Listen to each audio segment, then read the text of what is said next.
Hello and welcome to A VO's Journey. My name is Anthony Pica. This show is all about helping the new and upcoming voiceover artist grow their business and sidestep all the crazy things that I seem to step on. Today we are going to be doing a voice acting tutorial on tempo. That's right, we're going to be talking about tempo, and my hope is to give you some information that's going to help you be better at voice acting. And I'm also creating a series over the next few weeks of voice acting tutorials here on the YouTube channel as well as on my podcast. All right, well, let's get into it. It's good to have you, and I'm often asked many times, how do I get more work? Anthony, how do I get more work? And we all know, if you've watched my stuff, how important marketing is to me. It's very, extremely important. But I think at the base of everything we do is acting, right? And make no mistake, you are an actor. From this point on, you are an actor.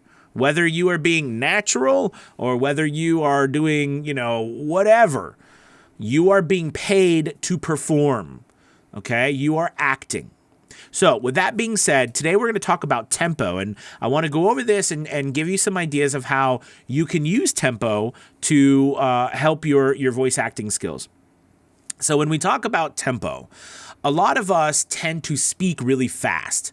All right. And it's probably just something inherent with where we're from or what we do, but we often speak really fast. And one of the hardest things I had to work on was learning how to slow down, but also learning how to pause and understanding that tempo, all right, was more like a melody. All right, when it came to delivering a piece, delivering, a narration, then it was, me being clever with my pitch variations.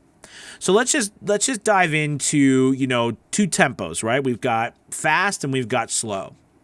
I think most people, like I said, go really fast. And what happens when you're talking really fast is we lose the ability, one, to follow what you're saying, but two, the words begin to not mean as much. Okay. And also when we talk fast, we also, a lot of times we don't pause. We don't pause before a word or we don't pause after a word. And pausing is about emphasis. And I just did I'll link it below. I did a podcast yesterday about voiceover tutorials, voice acting tutorials on expressiveness and using 8 different modes of emphasis. And I did that, and it was a really great episode. I'll link below. Check it out. But getting back to tempo, I want to offer up that I want us to try to do an experiment where you are going to get some copy, all right? And you're going to record that copy at your normal pace. Then you're going to go right back and you're going to record it again, but this time I want you to record it at 75%, all right? 75% of that speed. Now, ideally, it would be nice if you had someone else listen to it, work with someone else, but you can listen to it yourself, of course, because that's why we're recording it. And I want you to listen to say, hey, which one sounds better? Which one do I like better? Use that exercise as a way to start to see, how do I manipulate tempo in order to make things stand out, to make my, expressiveness even greater. All right. Through tempo, we set the mood. We set, how we pace the story. And some stories are meant to be fast. They're meant to be full of energy. Okay.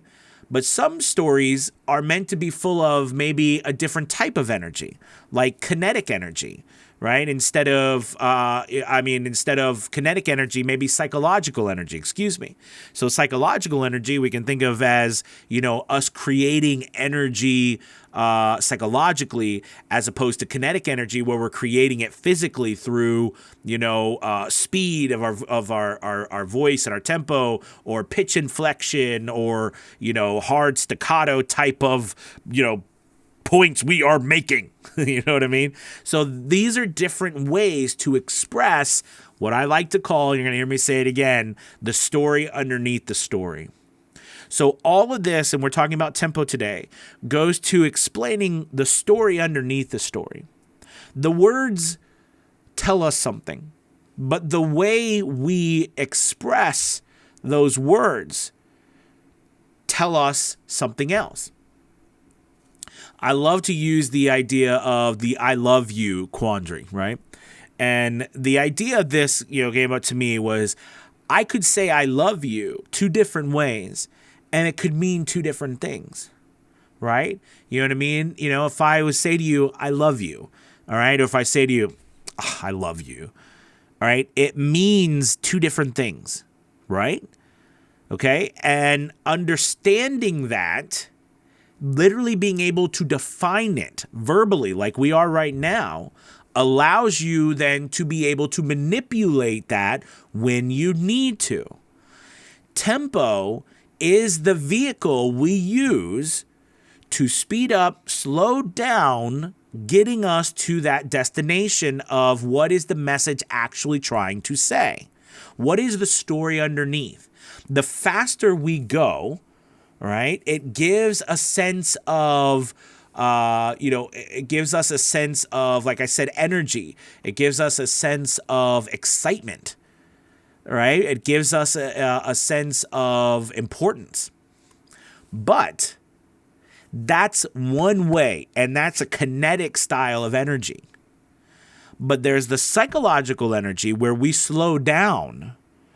Okay? And perfect example, when I was teaching, I literally remember this. One of the rules of thumb when you're using classroom management is yelling never works, okay? Even though it's done often.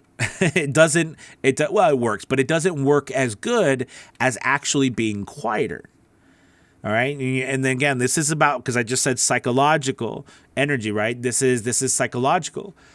If you get quieter and you ask you students to quiet down, but you say it quieter, they will be quiet just to hear what you're saying. You're building tension by forcing people to focus on your words, okay, not the energy your words are creating in a overabundance, but on underneath the energy that you're creating by lowering your tempo, lowering your volume. We're going to talk about volume in another section. But this all goes back to tempo. So what I want you to do is use this video and get some copy. And what you're going to do is you're going to just simply start off and read the copy like you would normally read any other copy.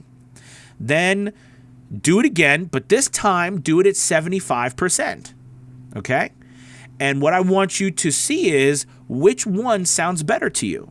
What you should find out is that some copy will sound better at the 75% speed. Some copy might sound better at your regular speed, but being able to manipulate your tempo will allow you to add another little notch in your abilities or your little belt of things to sell. Okay?